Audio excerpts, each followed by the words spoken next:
नमस्कार. माझ्या यूट्यूब चॅनलमध्ये पुन्हा एकदा आपल्या सर्वांचं सहर्ष स्वागत आहे.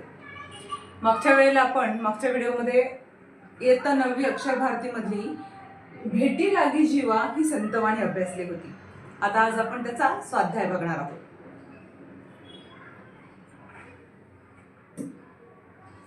यामध्ये पहिला प्रश्न आहे, चौकटी पूर्ण करा.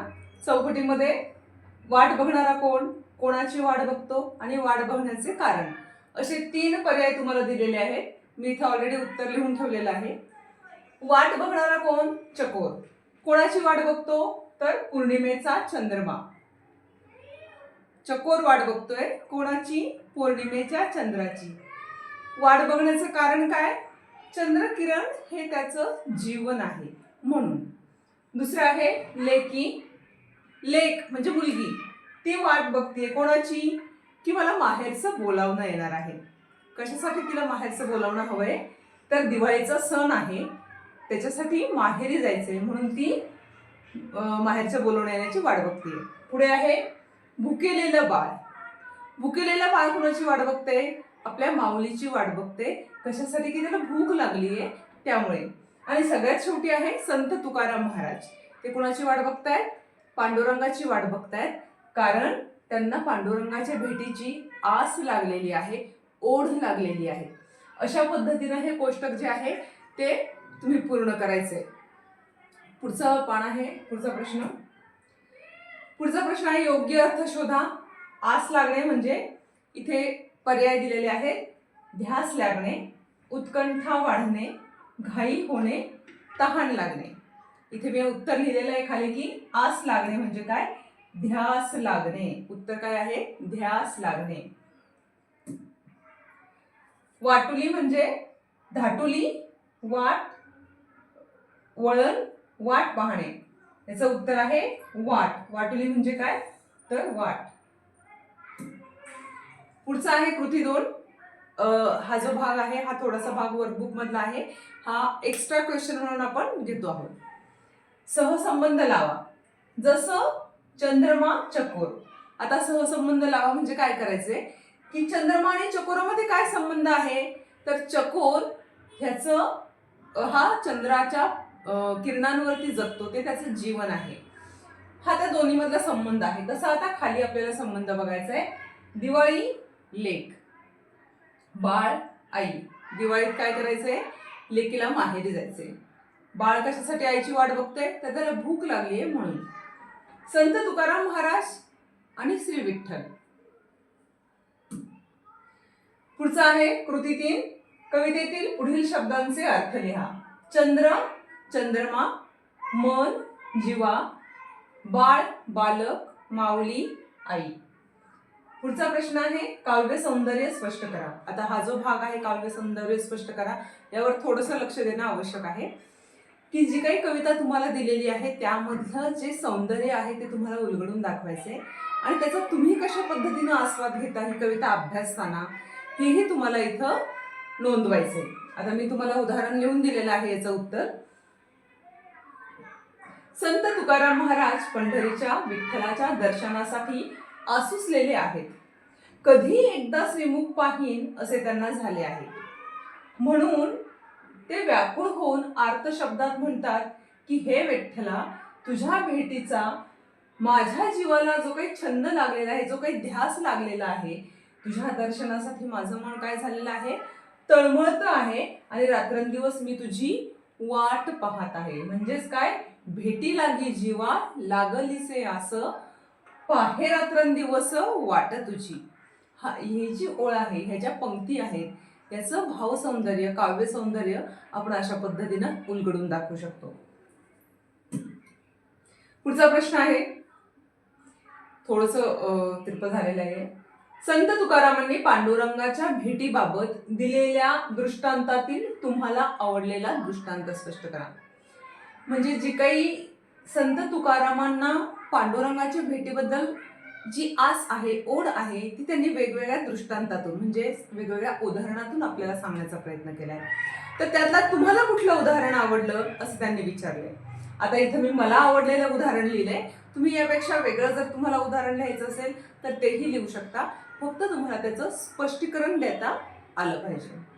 संत तुकारामांनी पांडुरंगाच्या भेटीसाठी आतुर झालेल्या आपल्या मनस्थितीचं वर्णन करताना दिलेलं लहान बाळाचं उदाहरण अतिशय समर्पक वाटतं आणि ते मला आवडतं.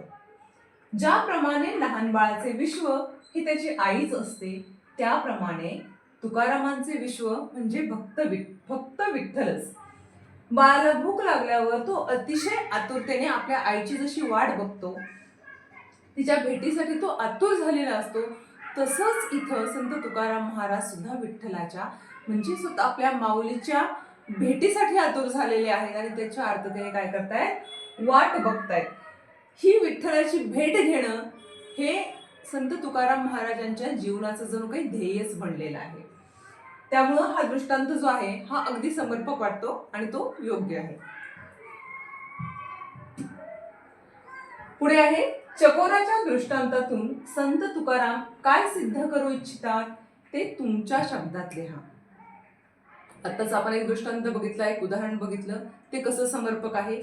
आता आपल्याला इथे सांगायचे की जो चकोर पक्षी आहे त्याचा दृष्टांत देताना तुकाराम महाराजांना नेमकं काय सांगायचे, काय सिद्ध करायचे.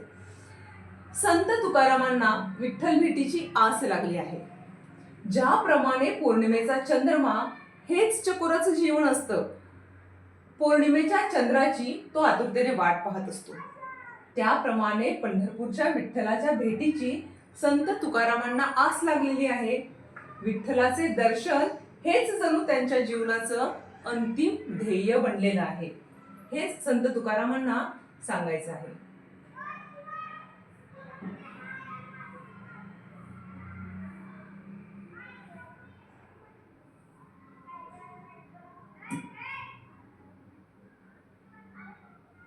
हे मगाशी वरती आपण बघितलंय. दुसरा जो आहे काव्य सौंदर्य, अर्थ सौंदर्य. आता मगाशी आपण काय बघितलं, काव्य सौंदर्य बघितलं. आता आपल्याला अर्थ सौंदर्य बघायचंय. तुका म्हणे मज लागलीसे भूक, पाहि धावून श्रीमुख दावी देवा. या पंक्तीचा आपल्याला अर्थ सौंदर्य स्पष्ट करायचंय. संत तुकाराम महाराजांना विठ्ठलाला भेटण्याची ओढ लागली आहे. ते म्हणतात, भुकेलेला बाळ जसा आईसाठी आक्रोश करतो, त्याची भूक आई शमवत असते. शमवणे म्हणजे भागवणे, त्याची आई भूक भागवते बाळाची. तसंच विठ्ठल माझी माऊली आहे. मला पांडुरंगाच्या दर्शनाची भूक लागलेली आहे आणि हे विठ्ठला तू धावत ये आणि माझी भूक आहे ती भागव.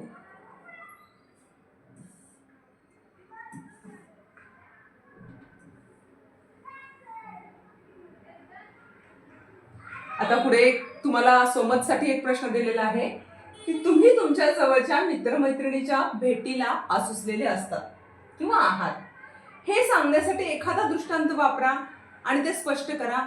म्हणजे जर ही कविता तुम्हाला कळली असेल की संत तुकाराम महाराजांनी कशा पद्धतीनं वेगवेगळे दृष्टांत वापरून आपली विठ्ठलाबद्दलची ओढ स्पष्ट केली आहे, तसं इथं तुम्हाला तुमच्या मित्रमैत्रिणींसाठी जी काही तुमची ओढ आहे ती सांगण्यासाठी, स्पष्ट करण्यासाठी तुम्ही काय दृष्टांत वापराल, तुम्ही काय उदाहरण वापराल, हे आपल्याला इथे सांगायचंय.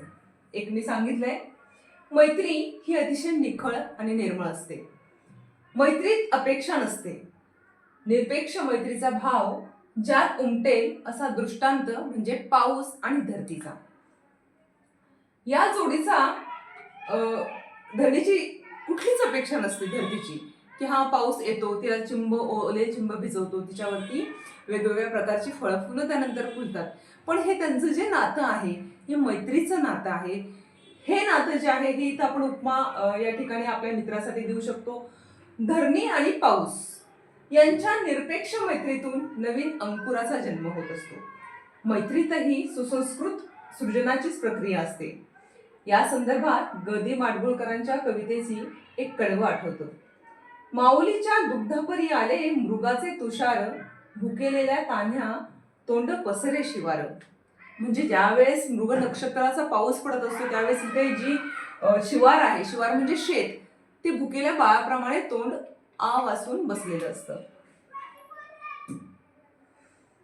आता अजून एका ठिकाणी आपल्याला इथे 2 ओळींचा सरळ अर्थ लिहायचा आहे. कविता नाही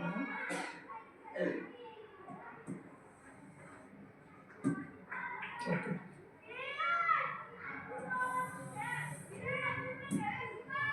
अशा पद्धतीनं हा जो काही ही संतवाणी आहे भेटी लागे जीवा, त्याचा हा स्वाध्याय इथे संपलेला आहे.